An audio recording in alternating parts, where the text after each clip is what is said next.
Olá, amigos, muita paz a todos.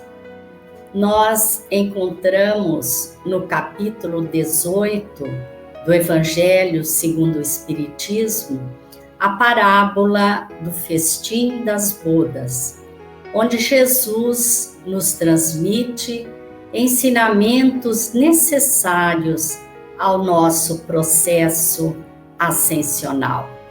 Entre eles, o de que muitos são chamados, mas poucos os escolhidos. Quem são os chamados? Quem são os escolhidos? João Edson Alves, que é de Curitiba, presidente da União Regional Espírita Metropolitana Leste da Federação Espírita do Paraná, vai nos trazer importantes reflexões sobre o assunto. Olá, João Edson, que alegria ter você aqui. A alegria é toda nossa, Ivone.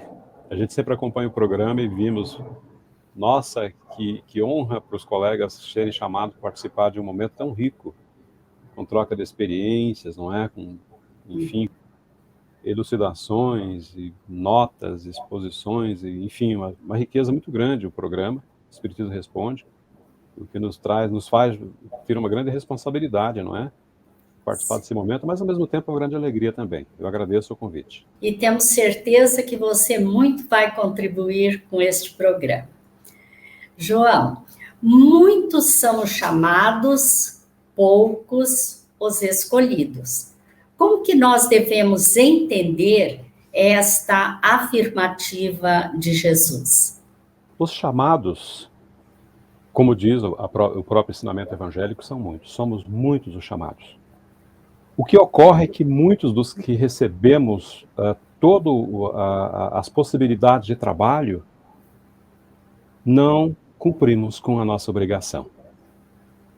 Eu vou explicar melhor. Quando nós pegamos o capítulo 18, o item 16, pelas suas obras é que se reconhece o cristão, nós temos uma mensagem de Simeão que fala muito interessantemente a respeito de uma figura que ele usa da árvore. Inclusive, eu prefiro chamar de árvore da vida. Por que muitos são chamados e poucos são escolhidos? Porque muitos de nós recebemos a incumbência, metaforicamente falando, de cuidar de uma árvore. Essa árvore é a árvore do cristianismo.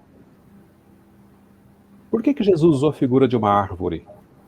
Porque ele também se refere, Simeão fala isso nessa mensagem, é muito bonito a linguagem poética, é uma coisa que nos encanta demais. Imagina a seguinte figura, Ivone. Você está fazendo um périplo de uma região para outra região. É muito longe esse périplo, essa caminhada. É um deserto escaldante. No meio da tua caminhada, você sente fome. E você precisa se alimentar.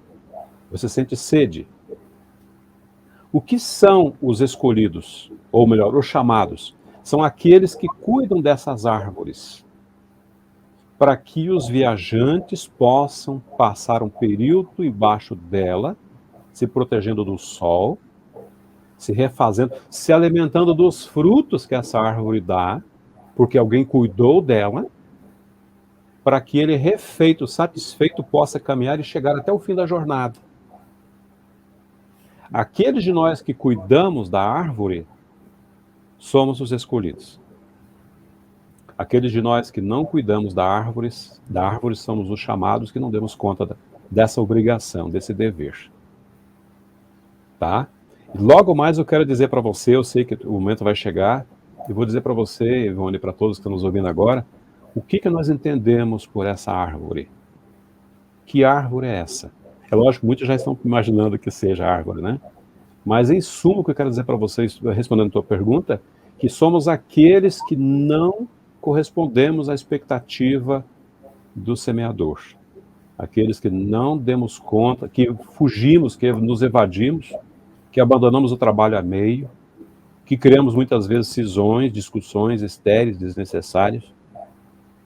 Esses são aqueles que todos somos chamados, Mas se nós não fizermos, não cumprirmos com o nosso, desculpa a expressão, com o nosso dever de casa, nós não seremos escolhidos. Deus não coloca tarefas grandes em ombros que ele sabe que não vão conseguir carregar o fardo até o final. Deus é sábio, Deus não erra. Uma árvore boa não pode dar maus frutos.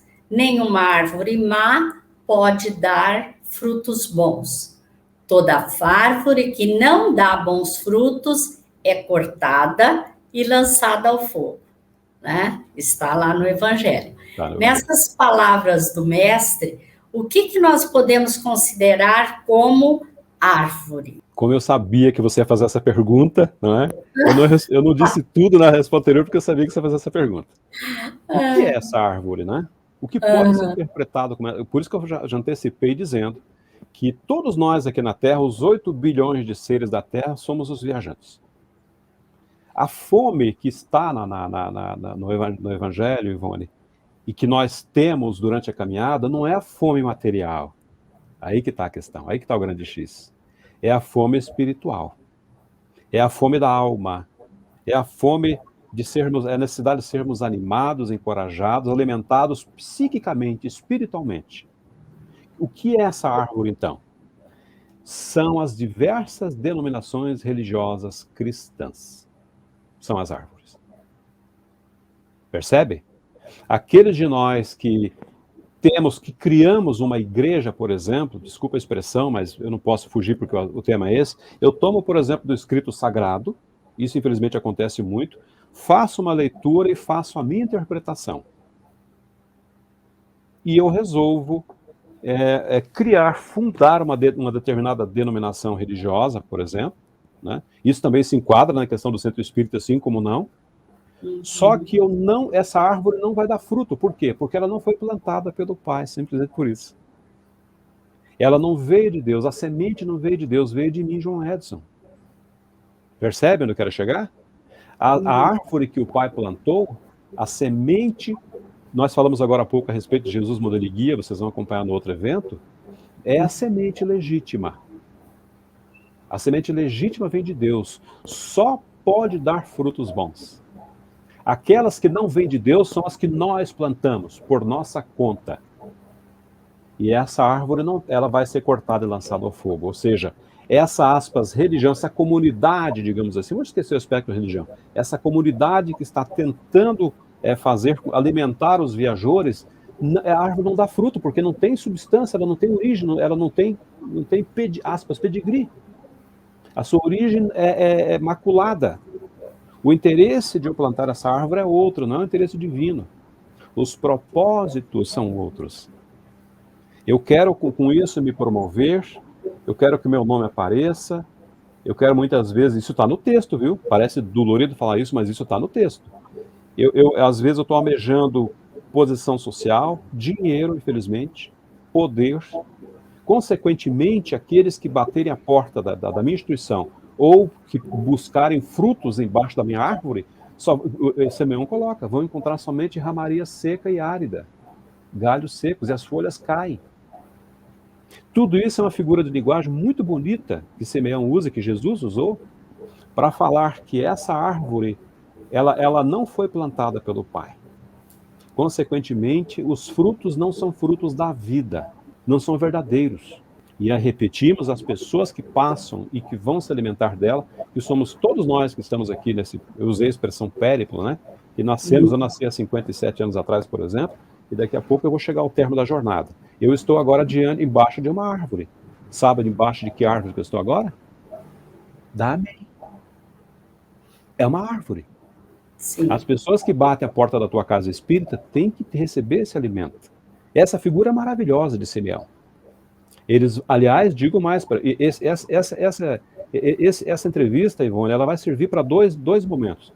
Tanto para nós trabalhadores espíritas, para vermos o nível da nossa responsabilidade, de fazer com que aqueles que venham sejam realmente alimentados, quanto aqueles que estão fora da casa espírita, os que não são espíritas, que precisam de um auxílio, que vão saber que aqui tem alguém cuidando da árvore, que aqui tem o fruto, que ele está maduro e que vai saciar a minha sede.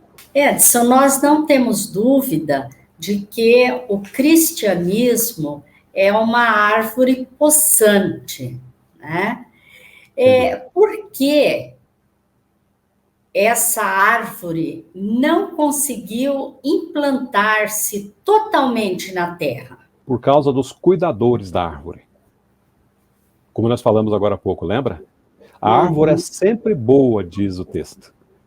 Maus são os jardineiros. A tua pergunta foi muito oportuna. A árvore é sempre boa, está lá no texto. Maus são os jardineiros.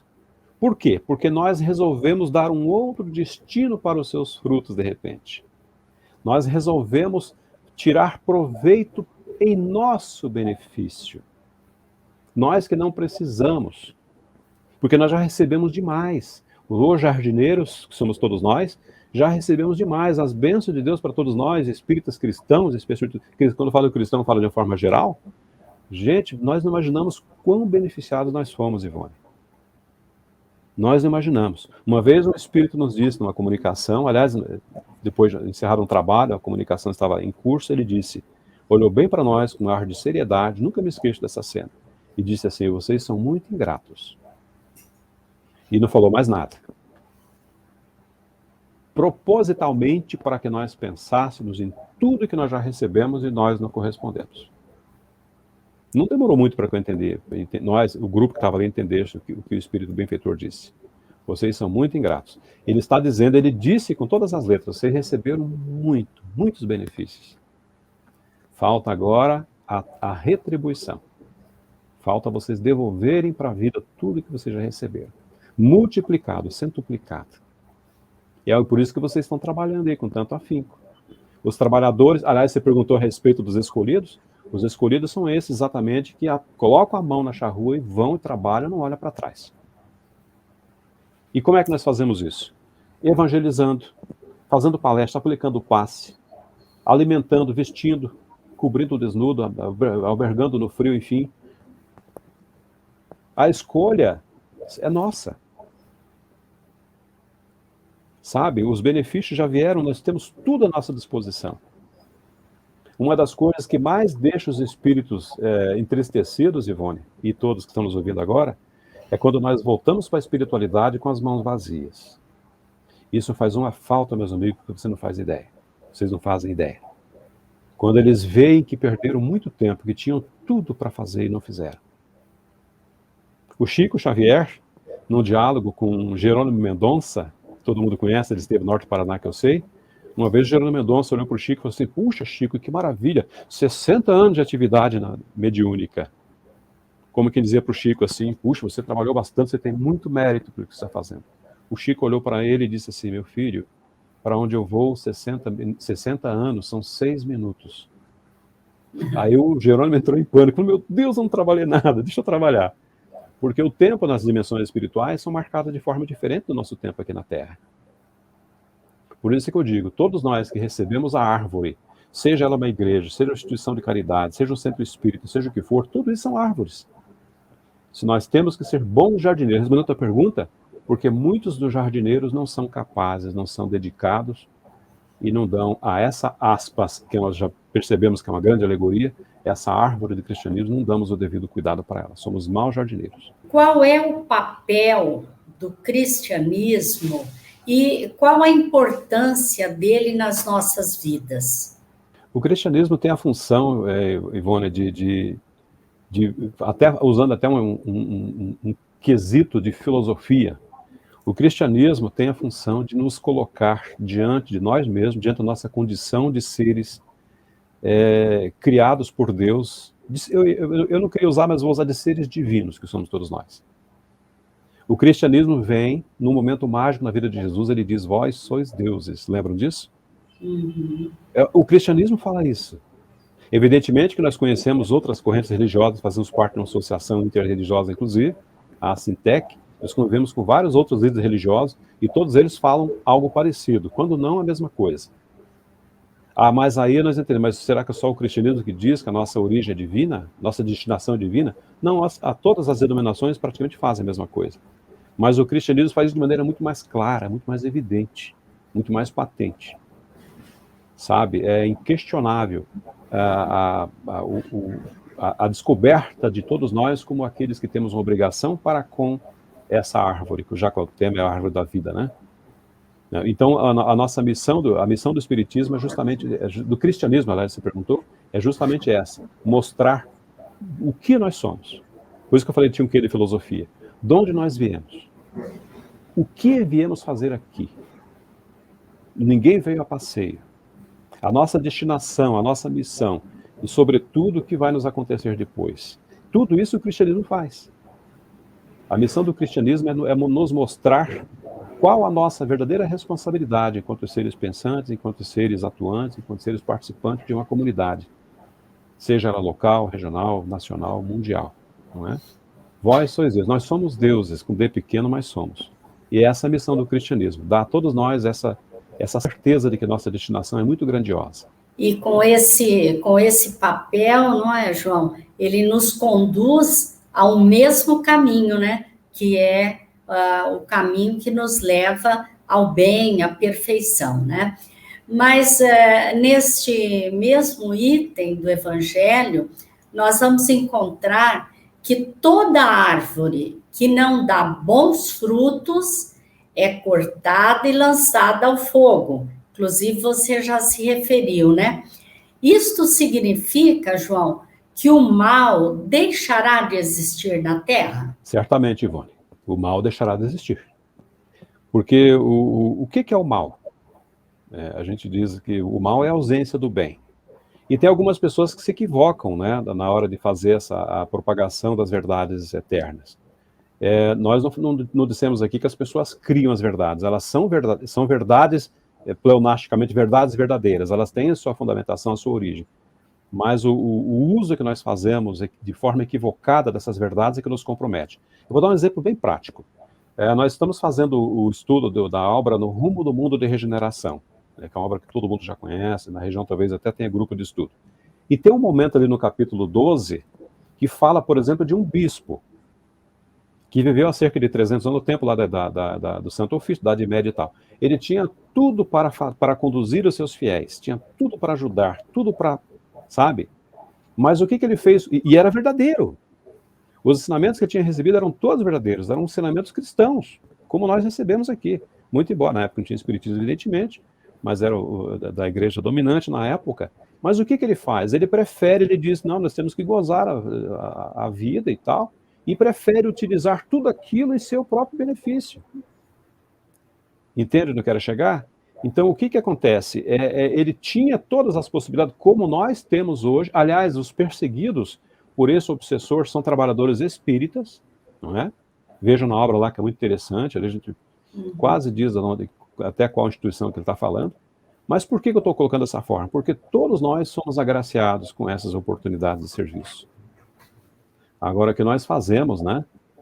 Repetimos, com essas benesses todas, com essas possibilidades, corre absolutamente por nossa conta. E cedo ou tarde nós temos que resgatar tudo isso, né? João Edson,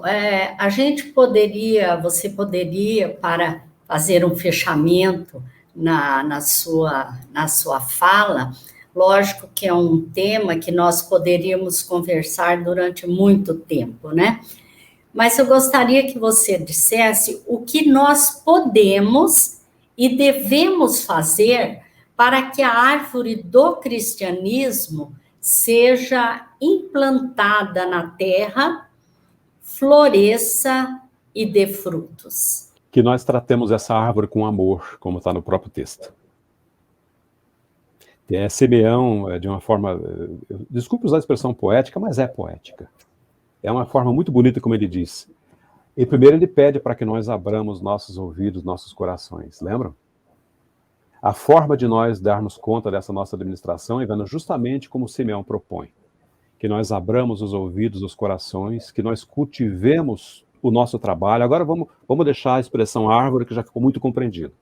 Que nós abracemos qualquer tarefa no bem e façamos isso com o coração ajoelhado.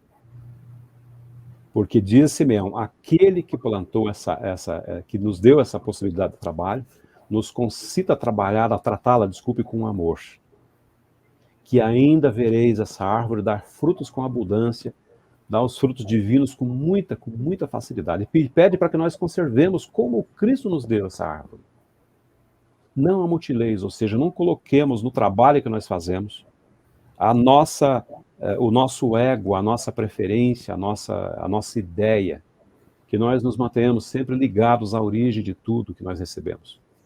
É assim que nós conseguiremos dar conta, porque, repetimos, os viajores são muitos, estão famintos, e nós não devemos guardar esses benefícios todos somente para nós. Eu penso, só para repisar bem a resposta que pergunta que você me fez, Ivone, é tratar essa árvore com todo o amor do mundo, com o maior carinho, fazer tudo que nós fazemos, repetimos com o coração ajoelhado, sempre muito grato a Deus pelas oportunidades que recebemos. E isso estende-se a todos, não é?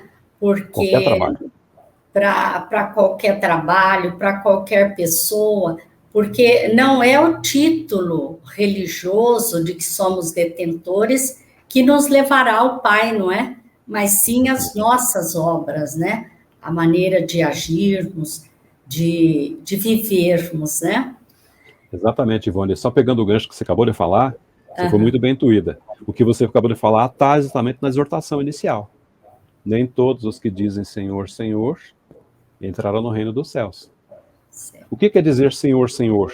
É aparecer nas primeiras páginas dos jornais, é aparecer de maneira bastante intensa, midiaticamente falando, mas sem trabalho, sem frutos, né? Uhum. Nem todos que dizem Senhor, Senhor entrarão. Aí realmente você tem razão de novo. Não importa se sejamos espíritos, sejamos qualquer outra denominação religiosa. Não é a nossa condição enquanto cargo ou função que vai definir o nosso sucesso na espiritualidade, mas sim o trabalho que nós realizamos, não é? Com certeza. João Edson, muito obrigada pela sua participação, por estar aqui neste programa. Obrigada por todo o trabalho que você já realizou na nossa região e nós esperamos tê-lo conosco em outras oportunidades. Eu que agradeço, Ivone, a equipe do Espiritismo Responde. Muita paz, fiquemos todos com Deus, com Jesus. Muito obrigado. Obrigada a você. Muito obrigada e muita paz a todos.